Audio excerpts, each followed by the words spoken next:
ನೀನಾಗೇ ಬಂದು ಕೇಳ್ಕೊಂಡ್ರೆ ನಲ್ಲಾಡ್ತಾ ಇದ್ದಾನೆ ಕಣಪ್ಪ ನಲ್ಲಾಡ್ತಾ ಇದ್ದಾರೆ. ಅಂದ್ರೆ ಅಪ್ಪ ಏನು ಅಂದಿಲ್ಲಪ್ಪ, ಸೇವೆ ಮಾಡೋ ನಾನೇ ಕೊಟ್ಟಿರೋ ನಾನೇ ತೆಗಿತೀನಿ ನಾವು ಅಂತ ಹೇಳಿದ್ದಾರೆ. ನೋಡ್ಕದ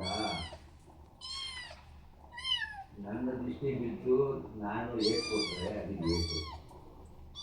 ಈಗ ನೀವು ಯಾವಾಗಲೂ ಹೂ ಎತ್ತೋದಕ್ಕೆ ಕಾಯ್ಕೊಂಡು ಕೂತಿದ್ದಾರೆ. ನಿಜಾನ ಸುಳ್ಳ? ನನ್ನ ಹೂ ಎತ್ತ ಕಾಯ್ತಾ ಇರ್ತೀರ ಅಲ್ವಾ? ನನ್ನ ನಂಬಿ ನನ್ನ ಪ್ರಸಾದ ಕಾಯ್ತಾ ಇರ್ತೀರ ಅಲ್ವತ್ತು? ನನ್ನ ಪ್ರಸಾದ ಕಾಯ್ಕೊಂಡಿರೋರಿಗೆ ಹೂ ಎತ್ತೋದ್ರೆ ಅದನ್ನೇ. ನಾನು ಪ್ರಸಾದ ಕಾಯ್ಕೊಂಡಿದ್ದೆ, ನನ್ನ ಹೊರಕ್ಕೆ ಅದರ ಹೊರ ಹತ್ತಿ ಕಾಯ್ಕೊಂಡಿದ್ದು, ಒಳ್ಳೇದು ಕೆಟ್ಟದ್ದು ಎಲ್ಲ ಸಮರ್ಪಣೆ ಕೊಟ್ಕೊಂಡಿದ್ದೆ. ನಿನ್ನ ಪಾದದ ಹೂವು ಸಾಕು, ನನ್ನ ದಳ ಹೂ ಸಾಕು, ಹೂ ಪ್ರಸಾದದಲ್ಲೇ ನಾನು ನಂಬಿಕೆ ಇಟ್ಟಿದ್ದೀನಿ ಅಂತ ಕೂತಿರುವಾಗ ನಿನ್ಗೆ ಯಾಕೋ ನಾನು ನೋವು ಕೊಡಲಿ? ನಾನು ಏನು ಗೊತ್ತೇನೋ ಹೇಳ್ತೀನಿ ಕೇಳ್ತಲ್ಲ. ನಾನು ಕಳೆದು